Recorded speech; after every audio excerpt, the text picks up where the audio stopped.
We are not alone. You are watching Contactee with your host, Leslie Mitchell-Clark, exploring ufology, metaphysics, and beyond with the world's foremost experts. Hello, friends, and welcome to another episode of Contactee, now in our 14th year. I can hardly believe it. My God, I have shoes that are that old. Anyway, I am so pleased that you're here. I am, as always, Leslie Mitchell-Clark, and we are welcoming back to the program not only one of my very favorite guests, but a great friend of Contactee. We're welcoming Mike Paterson. And Mike, if you have not heard of him already, he is a exceptional researcher into Bigfoot, Sasquatch, Yeti, whatever, and we'll discuss the differences, if there are any, between those beings. But it's my great honor to welcome back to the program Mike Paterson, and we'll be discussing his new book and other wonderful extreme strangeness. Mike, welcome back to the program. It's so wonderful to see you. You're looking great as always. And I know there have been all kinds of new adventures and insights during the time that we haven't been in touch. And but just for a moment, in case some of our subscribers or viewers are not familiar with you, how long have you been conducting your research into Bigfoot, and was there a single event that triggered this at any time in your life? Thanks, first of all, for having me back on here, Leslie. And it's now, I'm in my 18th year, so, close to 2 decades of doing this. It was back in 2008 when, it was basically 2007 when I took an interest, but 2008, October 25th was the moment that really, put me on this journey, and I had a close vocal encounter that showed me their existence. Right.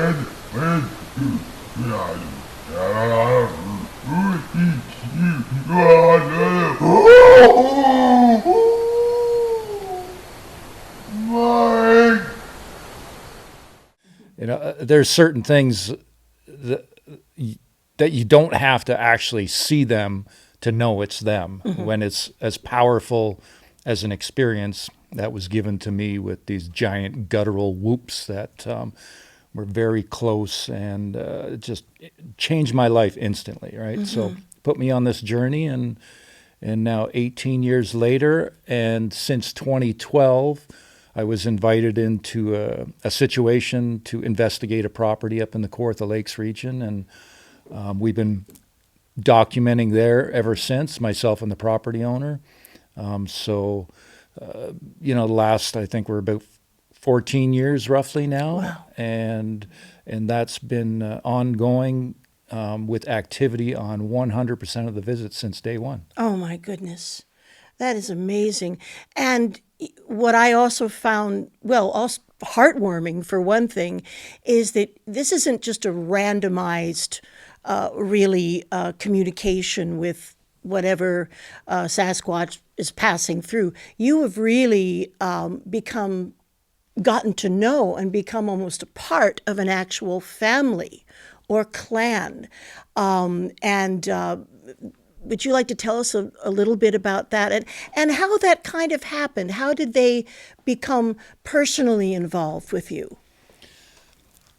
When you first, I think most people, when they first start in this, they're putting up trail cams, banging on trees.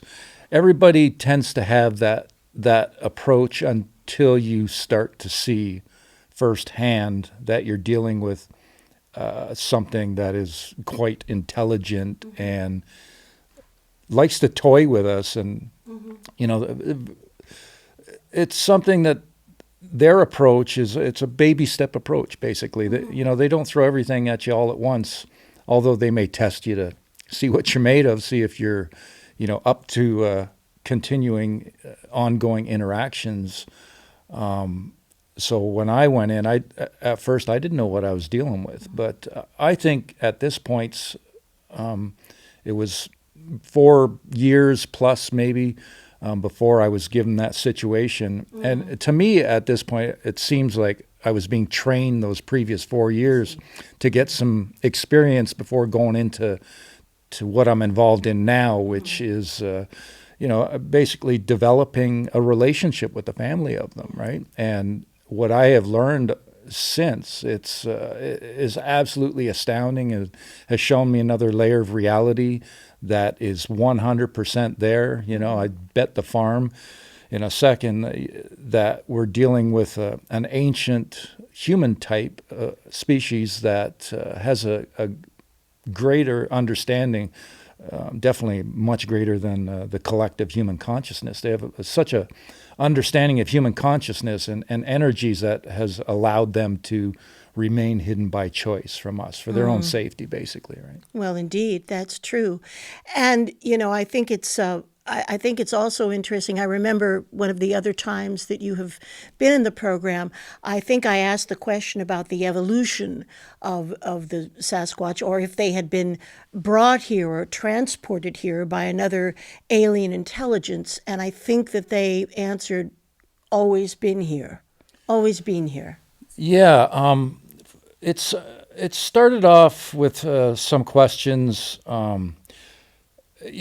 Trying to find out the origin of humans. And I had asked them, who created humans, and they didn't respond to that. And this is through developed written communication. We have a certain way interactions happen, on location. Things are developed to a point where, there's written communication going on. All gifting is done indoors at this point, that sort of thing. But I had asked them who created humans. They didn't respond. So I changed my question to, did the Anunnaki create humans? And they said yes. And then I asked, do we have the same creator, as they do? And they said no. And while I've not been able to get the answer to, their progenitor, I guess, if you call that, or their creator, I did ask where their people come from, where do you come from, and they wrote home here always. Oh, I see. That's what I recall. And that they're also here before us, before humans. Yeah. Whether that's all humans, I don't know. Homo sapien, and what other lineage before that, I don't know. But the Denisovans or whatever was here. Well, that's very interesting. Do you think that we share any DNA with them? Yes. Not necessarily all of us. And I say that because I've asked personal things about myself, and I don't have their DNA, but some humans do. Some humans do. So there has been some tinkering or some type of evolution that occurred. I know there is an Anunnaki story about, I think it's Enki and his close friend, who unfortunately passed because he was physical. But every description that I have read from the Sumerian translations, it points to a being like the Sasquatch or Bigfoot. And so I'm wondering if they were in some kind of collaboration. Enkidu was the name of the being, by the way. I'm very fascinated, as you were, about our origins, and also, and I'd love to talk about this a bit, because I wonder if the Sasquatch experience and all of this sensitivity that you have to them, have you also experienced any types of encounters with other, I will call them elemental beings? There's, like the whole thing with the Fae, and there was an experience that happened to me. I think I was about 17 years old, and I thought it was a dragonfly. And I saw this thing from far away, and I don't know, I connected with it. It ended up flying and landing right on the end of my nose, and I kind of freaked out, right? And I was telling this story to Dwayne, one night this past winter while we were sitting at the table, and suddenly there was a telepathic message given, and it was said that was one of the Fae. That was not a dragonfly. And I remember it was huge too. Yeah. I kind of freaked out with People this. have seen them. Yeah. I thought it was a dragonfly, but a really big one, and I just kind of freaked out a bit because it landed on the end of my nose and tried to swat it away. But wow. Yeah, so there was that information that came through when we were having a discussion about that. Yeah. So there is quite a bit of telepathic communication going on, which is common with evolved species, I understand. And say Neff, let's talk about Neff. He is maybe your primary contact with this family that you know now. He's been the main character, basically, yes. Main character for a long time. When you hear his voice in your head, does it sound like the voice Neff. of a living person? Sounds just like Neff. It's like Neff. His voice, yeah. He completely is able to transmit his voice, the way it sounds, the way it expresses, telepathically. Yeah, I remember a friend of mine, Sonia, who, she passed years back, and I had taken her into the location, and we were in this cottage. This was back in 2015, and at one point, Neff vocalized my name, telepathically to her, and she thought I played like an audio file or something. Oh, wow. Yeah. And I just laughed. I said, no, I didn't, that they were there. They were there. They yeah. were there. Now, this ability to do all these very esoteric things, telepathy, and the way that they can either appear physically so we can see them or not. Would you classify them as interdimensional beings or 100%. ultradimensionals? Oh, yeah, 100%. Yeah. There are no walls with them. So when we're on location, the activities indoors and outdoors, they're with us the whole time, right? Sometimes the activities happened inside my vehicle. That's happened on numerous occasions, and one of them, I just put out a recent video showing some dash cam footage when we were up on location, and Dwayne and I went for a little drive down the back roads, and we're having a chat, and suddenly there's this funny little vocal in the car, and some seconds pass, and I said to Dwayne, I go, did you just make this sound? And I did the sound, and he laughs. He goes, no, I thought that was you. I said, no, it wasn't me. That wasn't me. And it's like, well, we have company, and it's common. We'll go for a drive, and sometimes we'll get out, and things happen right around us, right, showing that we have their presence with us. So, especially when we're on location, they're on us the whole time. They're right? there. Yeah. They're omnipresent, as it were. And before we started recording, I was just mentioning to you that, as you know, I do a lot of work with experiencers, and what I find interesting now is there seems to be quite a bit of evidence pointing to a relationship between the Sasquatch and other ultra-terrestrial beings, particularly in the ET category. There have been experiencers who have seen Sasquatch going up in a tractor beam. There are incidents where experiencers have seen Sasquatch acting as members of a mixed ET crew doing some kind of tasking. So these are highly intelligent beings. These are not apes or anything. It's not Gigantopithecus. No. Absolutely not. And the people that state that are not getting even a part of the picture, No, in my opinion. They've got their blinders on. They're committed to this now passé belief, I would have to say. I don't think that the Sasquatch is a missing link per se, but they may be the most evolved bipedal being on the planet currently. Yeah, from my experience, there are no secrets with them. So they would be labeled a threat to national security because the bad guys can't hide anything from them. So I get into controversial questions sometimes with them. I'm a conspiracy guy, and so far they've all come true, right? Yeah, the strangest things that you could never have imagined have come through, Yeah. like an international network of pedophilia propelling billionaires and therefore propelling governments. It's all out there. It's fact. It's obvious. And who could have ever believed that? And what's I think mixed in with that, I don't want to get too controversial Yeah, with that's that all right. stuff. Get as controversial as you want. But yeah, the whole reptilian thing too, right? Because I've seen enough on videos where stills are captured, a blink of an eye, or the flick of a tongue, or something going on in their neck, or it's like that's not human. You think it's possible that there could be, like in the television show V so many years ago, that there could be reptilian beings that are in some type of metamorphic disguise?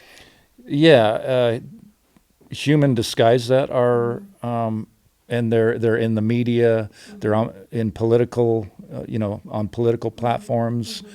We have non-human intelligence walking among us, and not necessarily just reptilians, right? Who knows? Oh, there's a huge, if I am to believe my clients, and I do, there is a huge variety of ET presence and elemental presence on this is I think maybe one of the things that makes our Earth so unique is that we do have so many strati or layers of existence going on simultaneously. And we seem to be the last ones to find out everything. Yeah, we're too. the last ones. We're walking around just, we're in our little meat suits in the third density. We're on a narrow bandwidth, essentially, compared to everybody else. Manipulated to believe a certain narrative. Of course. Even the God spell, if you wish to call it that, the belief in an anthropomorphic kind of God is not natural to us. It comes from the Anunnaki presenting themselves that way. It's not really we can celebrate the creative nature, the great creative spirit, or whatever you want to say, but that kind of anthropomorphic thing that I think the right wing, the Christian right, believes it's a fantasy. I have had my own experience showing me there is a all-knowing, unconditional, loving, Yes. greater, whatever anybody wants to call that. And I was given an experience back when I think it was about 30. And it lasted about a week. I woke up from a series of 3 dreams. And the third dream, I was washed with this pure, unconditional love.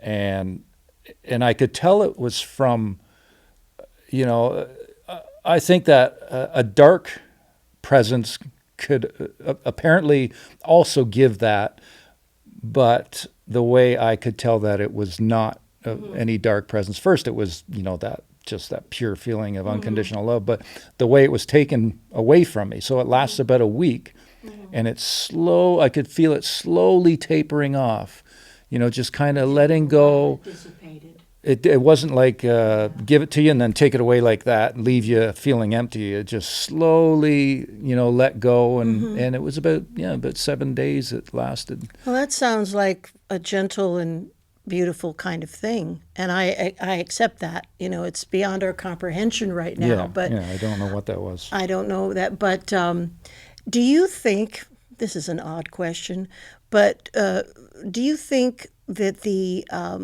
Bigfoot, the Yeti, experiences reincarnation? Are they on the wheel of incarnation, or is it not necessary for them because, like animals, they are perfect in the way that they are, or are they evolving? I think, well, I don't want to get into details about it, but just from experience with Neff's family, I think that perhaps some of their people even can come back as human, want to have a human experience. Yes. So I'm not saying that's a fact, but it's a strong belief that I have. I think it's entirely possible. Well, I will tell you that, sometimes as opposed to past life regression, I do something called an interlife regression. That talks about what happens after we leave our bodies, right? And there are a lot of commonalities that people experience, but one of them is a council, if you will. And sometimes individuals have reported to me that they have seen Yeti on their council. And we appear to be in a soul group with many types of beings. And even as humans, we can choose to incarnate on different planets where there is life. Usually it's nothing too far out. Usually people, our soul group tends to want to be in something bipedal and, but it can be. Star Wars bar scene. It's a Star Wars bar. That's where we are. One of the signals or one of the phenomena that happens with Neff and his family is that for you, it's a signal. Marbles appear. You've seen them come right out of the atmosphere like apporting. It's basically every visit. Every visit. Pretty much. And this morning, you were on my mind. I was thinking about what we were going to do, and I happened to look down at my makeup case where there had been nothing previously, and there was a giant marble, a big one, just sitting there. So that would be a pleasant surprise. I think that was our man Neff saying hello. And tell us a little bit more about the family unit of Neff, and also are there differences between the Yeti, the skunk ape, what is it they call in Australia, the Yowie? Yeah. Are there differences between, or are they sort of the same ethnicity, if you would like, for lack of a better term? There's a couple things I want to mention. First, Yes. the marble thing, Oh, I'll yes. save that. First, I'll answer your second question. And so when the pictures of Neff happened, behind the fence there that Dwayne took in 2019, Oh, yes. sat on them for almost 3.5 years. And they even knew the timing and when to put them out before the AI took off, right? So that way it couldn't be used, Be accused. even though people still tried to do that They still after do the it. fact. Yeah. But the unique shape of Neff's nose in comparison to every other picture I've seen out there, there's nothing else like that. So that brought up the question, do your people have different races like humans do? And they said yes. So that would explain, the Yowie, the Yaren, the Yeti, the Almas, all of them, just all yeah. different, different types, different, not necessarily types, but different races of them. Some people think that, there's these ones are good ones, these are bad. I see a lot of speculation out there like that, and I just think, well, how do you know? You don't know that, right? You have to learn or understand on an individual basis, basically. They're people, right? So they all have their different personalities, and I'm sure some love humans and some might not like them at all. So as far as that goes, yes, there's the whole different race thing. And then I digress. So there was a marble incident that happened this past winter that really brought something to light. And as I mentioned earlier, I gift indoors. Everything's done at the end of the kitchen counter, right? That's where we're at. We've been there for, I don't know, a few years now anyways. Sometimes they're gone like that within even 30 seconds, turn your back and suddenly, boom, everything's gone. Sometimes it's within half an hour. Sometimes they sit there for hours, but they always take the stuff. So I was standing in the kitchen in Dwayne's cottage this one visit, and I just said out loud, I said, hey, can I, because I hadn't gotten a marble yet. I said, hey guys, can I get some, a gift in exchange for what I left you? And instantly, when my sentence finished, it was instant. I saw it come out of nowhere. Yeah. This big marble-looking thing hit the ground and rolled across the ground. I went and picked it up, and it was. It looks like at first I was like, is this a stone?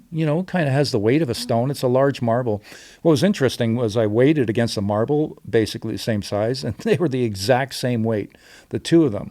So when I got home, I'm looking closer at it, and I think, is this a handmade marble by them?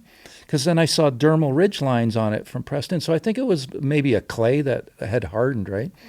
So I had gone back the next visit, and I'd asked these questions. I said, did your people make this marble? And are your people the original makers of marbles in the game of marbles? And they said, yes. And I thought, well, that's not going to be in any historic record, right? No.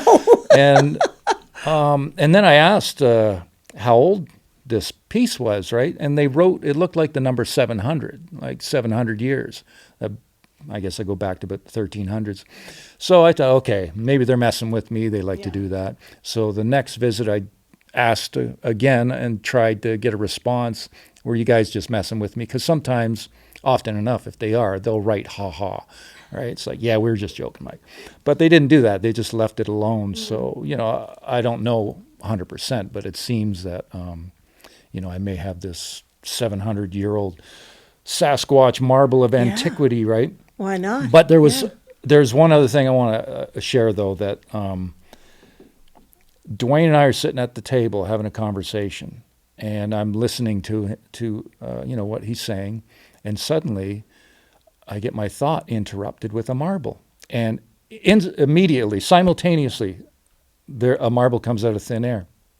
And Dwayne's like, he's thinking it's a confirmation for what he was just talking about, because that happens, right? That's happened numerous times. But I said, no, not this time. No, they just put a thought of a marble in my head and made one appear at the exact same time. And then that had me revert back to 2013. I was sitting in a chair outside. I had my hands clasped in my lap, and I had this thought of a marble dropping into my hands, and like a picture in my head, and I thought it was me. And suddenly a marble drops into my hands exact same time. And Dwayne and I are trying to figure this out. And at first, for the longest time, I thought, did they see or know my thought before it even reached my conscious mind? Like, it had to be that quick, right? Mm-hmm. Until this recent incident that I just mentioned showed me that, they put the thought there, that like the second time, which had me go back to that first time. It's like, no, they put the thought there, and that makes it easy for them to do a marble at the exact same time, right? If they're creating both. Yeah. So that showed me that, they can plant thoughts in our mind, and you know damn well that if they can do that, so can the bad guys, demons, all that stuff, right? So it was just very interesting, and sometimes it takes a long time to figure certain things out. Like that was 14 years to put that together, to come to that solid conclusion that, they can plant thoughts, and then use a marble simultaneously to show that, hey, we did that. Yeah. Yes. Well, I'd say it's very compassionate, almost like a Buddhist sensibility in a way, because they don't seem to really do anything to frighten you, or maybe some of the things are startling that have happened. But would you say that, generally speaking, it's a compassionate, kind of caring relationship that you have with the beings? 100%. And there's been things happen along the way that are personal to me, that I could have made a better choice. And I've seen Neff's reaction to it, and I've pissed him off a couple times, and I've had to, make up for that and change that to, continue the relationship, basically, right? It just exposes who they are. So even if I make a bad choice, it's still a teaching moment, seeing his reaction, and then they're very forgiving as well, right? So as long as you make amends, or rectify the situation, they're willing to forgive that. And I've had nothing but benevolence shown to me in multiple locations since day one of getting involved in this subject. It's December 2019. This just showed up. This is Neff. We know this is Neff. That's he's grown in a few years. Mike, What? show how hard the snow is. Try to make an imprint with your boot. Show the weight that it would take to make that. Stop down. Oh. Sorry.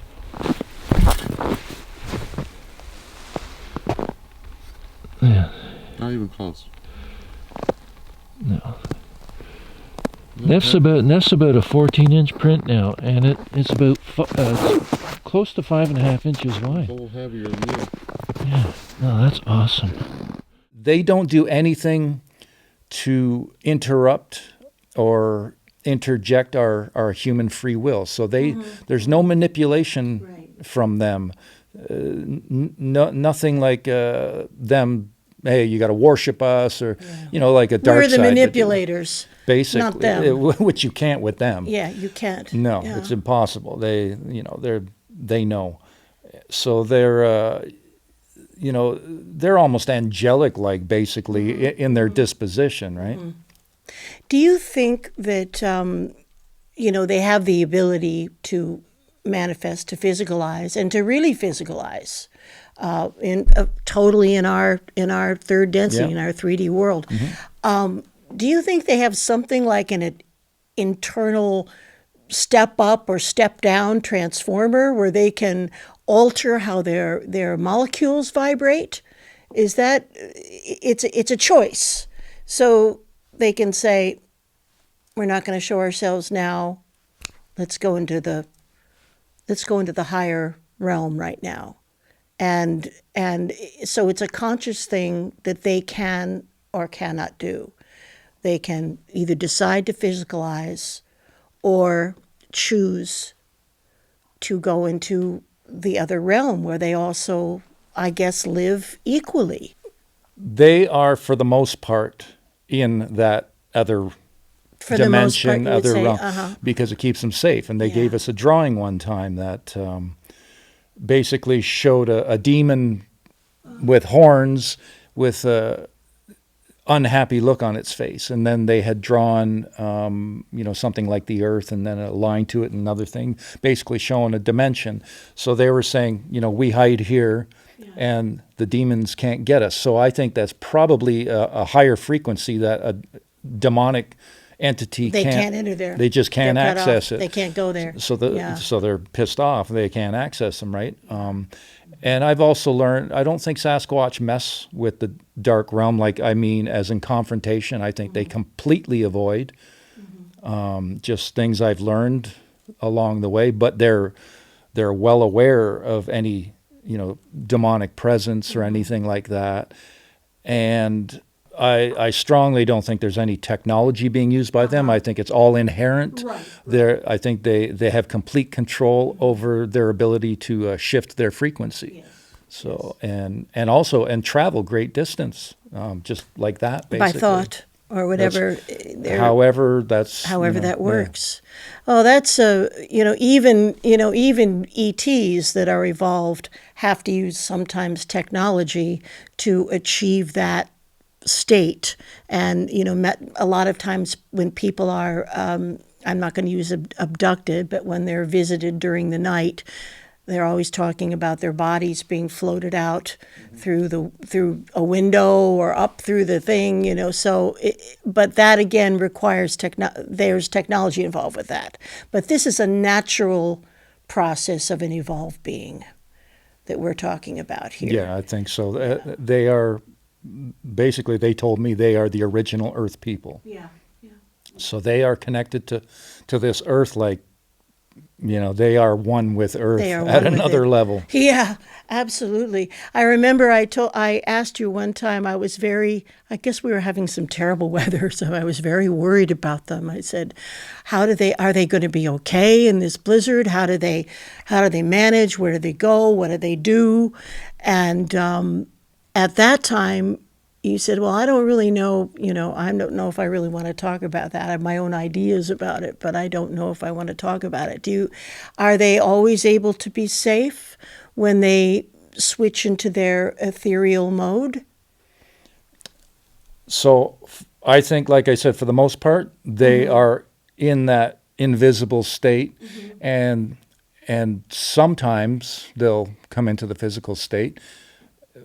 But I think they also have an understanding that they'll be safe, briefly in that state because they are hunted by military, and we don't know what they probably know, but we don't know what kind of technology the military is using to locate them.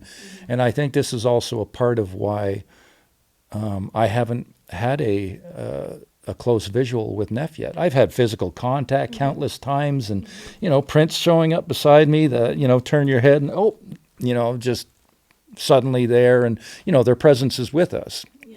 They're safe in that other dimensional state, right?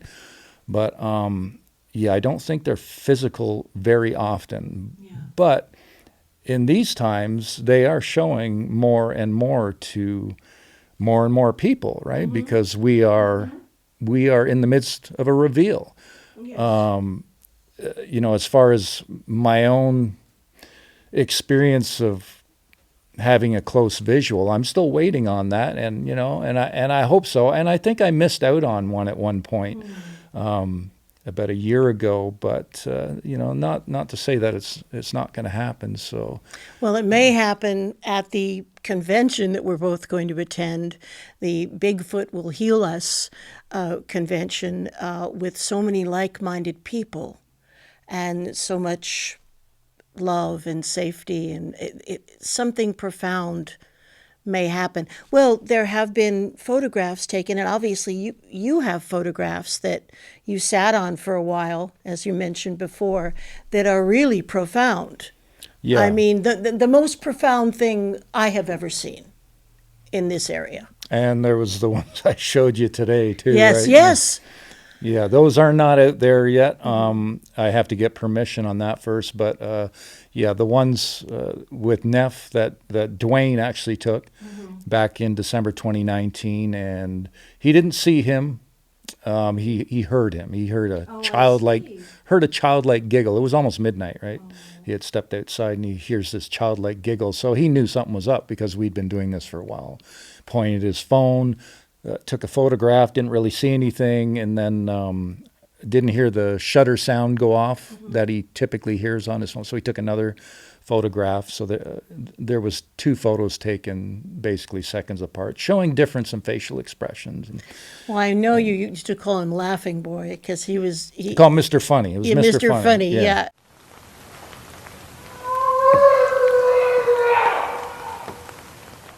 And the photo that you showed me, the one we're discussing over the fence, he's smiling big. And it was so heartwarming, So they're able to also, like, discarnate entities can do this and send an impression that is picked up, I guess, digitally. And was Dwayne using a digital camera for that, or was it just a? That was his phone. Yeah. It was basically his phone. Yeah. Well, I tell you, it's amazing. Do you think that these beings are very long-lived individually? I had asked at one point how long do your people live in human years? They didn't give me an answer. So I changed my question. Do your people live at least 200 human years? And they wrote yes. So then I tried to up that. I said, I wrote after that 500 years. I got no response. Then I wrote 300 years and no response. So they didn't write anything else, but they did say at least 200. At least 200 years. And for all I know, that could be 1,000 years, right? It could be. I don't know, right? It could be, and they have the strong bonds. Tell us a little bit about Neff's family. Now, and I know that Neff has siblings, and I think even children. Yeah, I don't have any details on that. You know, I do know that he has a significant other, and he has shown, you know, what she looks like. There's the younger. I don't know if it's a younger brother of Neff's. His name's Ninyanin, so he's been very involved for, I don't know, maybe the last 5 or 6 years, and his foot's now at 14 inches, so he's probably about 7 feet tall, maybe. Neff's foot is now at 16 and a half inches. He gave one footprint this winter to let me measure it, basically, because he knows I'm documenting the growth, right? There was another family member this winter with that just massive 20-inch footprint. Oh, this winter you found that, yeah. That was this past winter. Just, you know, incredible. Dwayne and I both took our boots off and put our feet beside it. It's just like, he's going to be like that. And then there was some smaller prints beside that one that we didn't even really pay that much attention to, right? It's like, hey, there's other little family members here too, but, you know, we were so in awe of this massive 20-inch footprint, right? So when you see that too, you know that, you know, they're standing right there watching you document, and, you know, they could be standing basically right over top of you. Yeah. They're not in the woods. They're right there, and it's, you know, it's humbling. And it's also a good feeling too, seeing that, because you know that, you know, they're happy with you if they're giving you that footprint. You know, it's like, man, you guys are doing all right. Yeah. Oh, well, that's really. This is so phenomenal. And let's see. Oh, you know, something I wanted to ask: when the beings are around, when they're around you, do you? I don't know if this is true, but I have a feeling that it is, that you've had also psychic experiences with what we would call spirits or discarnate entities. Do you get the same kind of feeling? Does the hair stand up on your arms or that kind of thing? Or do you have, does your spidey sense tingle when they're around? Do you see orbs when they come around, or before or after? I've had incidents where I have felt like an electrical charge, you know, and my, you know, hair on my arms stood up and that, but that's been very rare. So there's been a lot of times I've been given physical contact, and I don't know they're right there beside me. You know, I can't tell. One night, I think this was 2 winters ago now, I asked them, I said, hey, can I get a hug? And I was standing outside. When it happened, I got hugged from behind. It was, you know, it was quick, but it was firm. And I didn't feel anything prior to that, right? So, yeah, so sometimes, you know, I might feel the energy. Most of the time, I don't think I do. And then there is orb activity, you know, that has happened both indoors and out. And also there was an incident that happened twice. Dwayne and I are sitting inside his cottage. He's in his chair. You know, I'm sitting right beside him, basically on a couch right there. And suddenly these 3 lights show up in a triangle on his arm. And it's happened twice. And he managed to take a picture the one time and get it on camera. And there was no source of where this was coming from, right? But I've learned 3 dots in a triangle there's a extreme significance with regards to that, and it has to do with stepping into another dimension. So I know for a fact we are able to do it. Yes. There's been an incident way back, you know, it's in my book actually, which I wrote about, and you know, understand it at the time, but years later, like I said, it's written in there, so the story's in there. But the three dots in a triangle, I've tried over and over throughout the years to try and get more insight on this. And even at one point, one of my sketch pads, they put the three dots, black Sharpie. Mm-hmm. It's thick paper. It'll go through one page, maybe start to go through a second page, but not 12 pages. And they look so lined up that they look like it went through all the pages, that they're completely lined up right on top of one another. And it seems to me that, they're saying, these are the levels. Layers of dimension. These are layers of existence. Yeah, layers of frequency or, whatever that.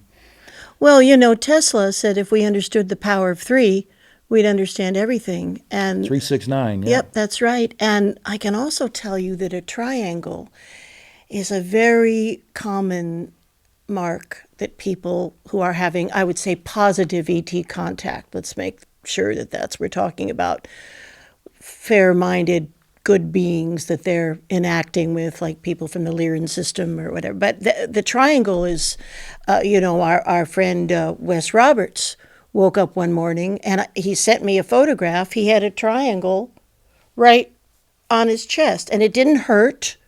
It was red in color, like as if it was burned, but it wasn't a burn.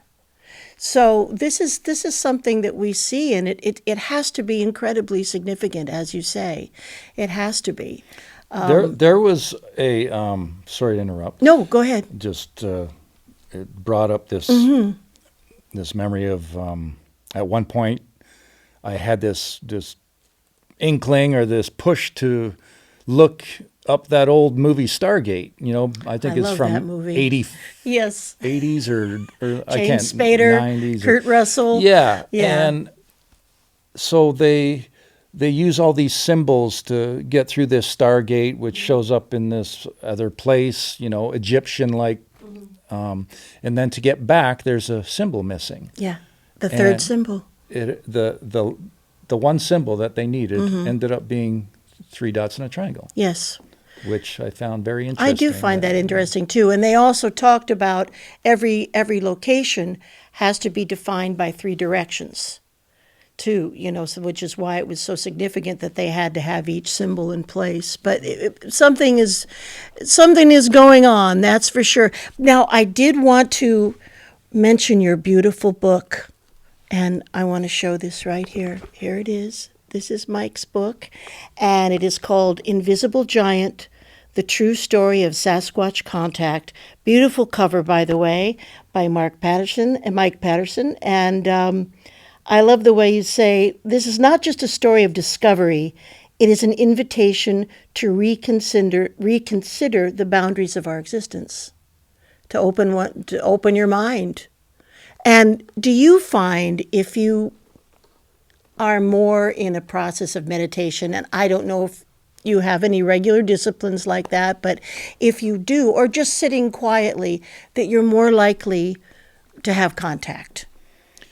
I find they like that place when we're either almost about to fall asleep or just about to wake up. Yeah. There's those two spots or a special spot that I've had numerous incidents happen. Mm-hmm. Well, we release chemicals at those times, which put us into the alpha state, essentially, into a receptive state. The human body just does that after sundown. It's one of the things that happens. Otherwise, our minds tend to be quite busy, right? Oh, I know. And they don't like to weed through that probably, or they find it ridiculous, or who knows what. But I'm so happy that you put out this book, Mike, and without, belaboring the point too long. It's been a long time in coming. Yeah, about 10 years, right? About 10 years. And is there anything else that you'd like to tell me that you discussed in the book that we haven't really talked about here that would be, significant? For instance, we talked about marbles, the strange light phenomena, and how about, are we being watched? Are they helping us in this dire transition that we're going through? There's my experience has shown me that it seems they know any point in my life, but not just to the present. It seems that they know what's coming too, in the ahead in the timeline. Without really diving into, I guess, guesswork or, I don't want anything to sound like it's coming from ego or anything either, right? So, they seem to be basically pretty much all knowing. I'm not putting them on a pedestal like a god or something like that. Not at all. They're just very, very tuned in to consciousness, but it seems that they know what's coming in the future as well, as in the past. It actually, I tell, it's either in the preface or the foreword at the beginning of my book, I tell a little story where I was small enough. My parents had just moved to Toronto from Scotland, and we were back then. The railings weren't so tight. We lived on the 11th floor, and I had gone out on the balcony, this high, and crawled between the railings and hung from one arm. And I've had these thoughts more recently, thinking, there's definitely a demonic realm, and those things are everywhere. It seems they're extremely prevalent, and I think they may see our whole lives too, and our path and that. And I have a question for Neff's family, if they can go back to that point, and I'm wondering, and this is kind of dark too, like, did something try to kill me back then, but they didn't succeed, obviously, right? So I'm curious about that. That's just a recent thing that's come up because of that incident. It's like, why would you crawl between the railings, and how do you hang from one arm at, whatever I was, 2 years old or a year, and then pull yourself back up?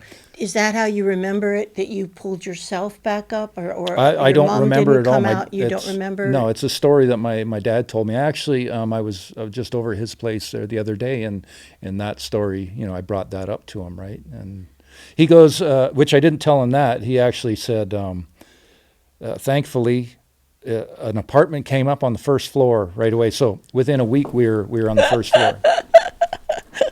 You had a baby who was trying to climb to Mount Everest a little prematurely. That is an amazing story. But you know what I'm going to posit here, and I think it's very probable that Neff and his family have always been around you, and that it's very possible also that in the interlife you formed some type of agreement that you would do this kind of work, because, Mike, I'll tell you, you are one of the few people doing the ethical work here. Like, we have horrible programs on television. I think they're horrible. I can't even stand to watch them, where they're out there with weapons and trail cams, and they want to do this terrible thing and that terrible thing, and they play recordings, and maybe they'll get a little response, but it's just misleading usually. They run over here and there's nothing there. But I think that you are here for many reasons, of course, but this work that you are doing is unique, incredibly unique. It's significant, and there simply are no other researchers doing this who have the kind of contact and long years of intimacy with these beings. And I don't think that just happens.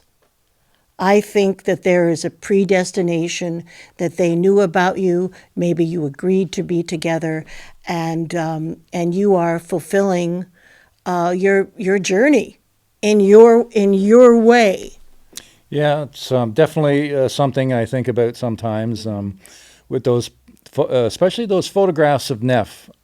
I had asked the next visit, do you want those put in a video for the world to see? And they wrote, not yet. It was an unexpected answer. So almost 3.5 years. And then I get this message, Mike, you show. So they were, when they tell you to show a crystal clear face shot of them, to put it out there, there's obviously purpose behind that. That's part of disclosure, part of their disclosure. This isn't something that if you had told me before this journey started that I would be doing this, I would have laughed at you. Yeah. You're crazy. Well, yeah, I mean, yes. But apparently I'm built for it. Because I tell you, you got to grow a thick skin putting this stuff out. Yeah, you do, and it's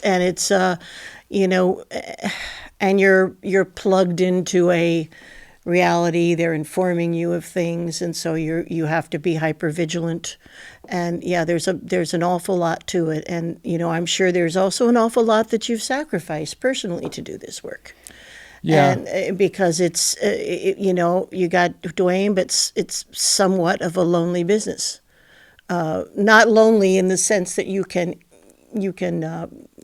involve yourself with Neff and these other beautiful beings, but lonely in the sense of can I tell people that I actually do this, or it does alienate you. It kind of segregates you somewhat, from most of society, because most people don't even think of this stuff, or they don't believe it, or there's people like ourselves that we get it and that, but and then the other thing with myself, I'm very open about it, and I guess courageous, or just I don't hold back. When I meet somebody for the first time, I'm usually talking about interdimensional Sasquatch within 10 minutes. Okay, good.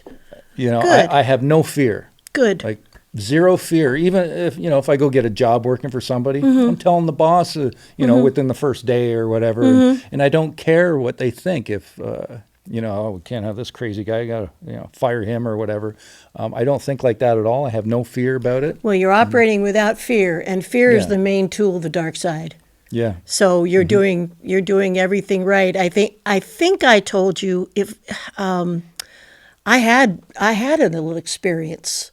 Nothing like your experience, but I did have an experience. I was a teenager, and I was working at a summer stock theater, and it was we had just broken down a set, and I was doing some laundry, of course, and it was about 3 a.m, and it was this theater. A lot of it at that time was an old CCC camp, WPA camp. You must have had those in Canada, where during the Depression, men needed jobs, and they would do forestry jobs, and the government built forestry camps. Anyways, one of those old spots from 1929. And I walked up towards the bathhouse, and I saw to the right a being that was only about as tall as I was, jumping up and down and throwing leaves around. And then I saw that there was a bigger shape behind that little being.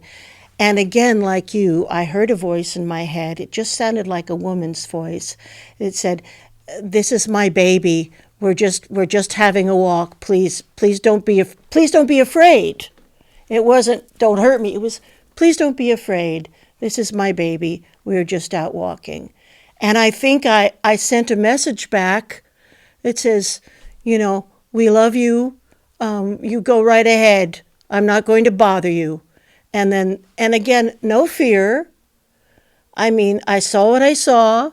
I don't really share this with too many people. This is too far out for some people, but I did. I saw a very young Sasquatch and its mother in the middle of the night in the Black Hills of South Dakota, which is a Native American sacred ground, and I believe is hugely populated with the Sasquatch, because the Native people, the Lakota people, have a deep relationship with the beings. They leave them big salmon. They catch salmon and they leave a certain percentage in a place by the river.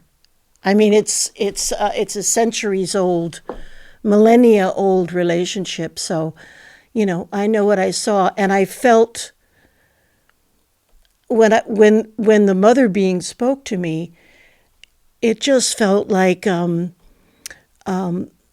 this is just another being. I didn't feel any distinction between those beings and myself. As strange as that sounds. Not really. But yeah, not to you. Pretty amazing. Oh God. Well, it's influenced my life because you can never take that awareness away from me. And and I'm glad I didn't act irresponsibly and there was no fear. But I am extremely infuriated by the types of hunting Bigfoot programs that are on, and I thank God that they can adjust their visibility so that they're protected.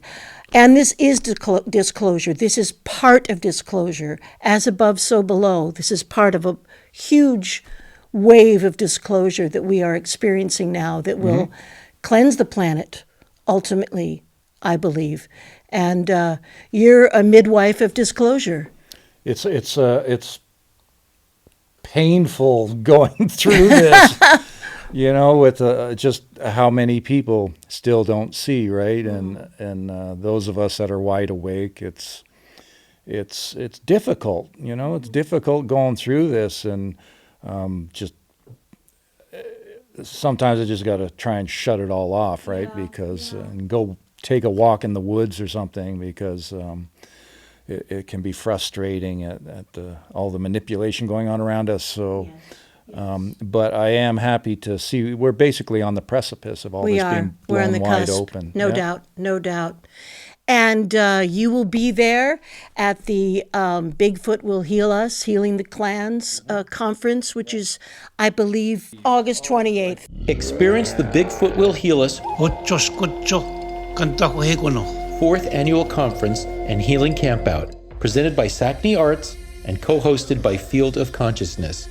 From August 28th to August 30th, 2026, in the beautiful region of Ontario. A minimum fee of pay what you can. Join us for healing workshops featuring energy healing, astrology, tea leaf readings, remote viewing, and CE5 meditations. Engage with Sasquatch clans through live interactions led by traditional healer Judy Sackney and Ian Snyder, a friend of a Sasquatch clan, including many guest speakers. Sean Orris, Mike Fastine, remote viewer, Tyler Scott, Mike Paterson, Sasquatch researcher and contactee. And group past life regression sessions with Leslie Mitchell Clark, master hypnotherapist and regressionist. Special appearances by Zoom by Brian Bland of The Pork and Bean Show and James Brost. Enjoy an art exhibit and delicious indigenous foods, including bison burgers. Don't miss this chance to heal and connect with the Sasquatch clans. For more information, contact sackneyart@gmail.com. SACKANEYART@gmail.com.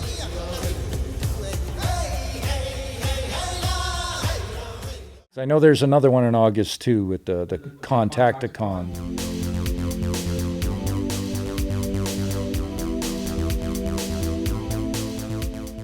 So, Mike, I want to thank you so much once again for coming to visit me here on Contact TV, and I'm so looking forward to seeing you at the Bigfoot Conference in the Kawarthas in August. And congratulations on your wonderful book again, Invisible Giant, A True Story. You can find that on Amazon. It's on Amazon there. Anywhere you Amazon, amazon.com, .ca, .deutschland, Kuala Lumpur, wherever you are, you can get this wonderful book. Thank you, Mike, and we will see you again real soon. Okay, thanks, Les. Thank you. My pleasure. We are not alone. You are watching Contact TV with your host, Leslie Mitchell Clark, exploring ufology, metaphysics, and beyond with the world's foremost experts.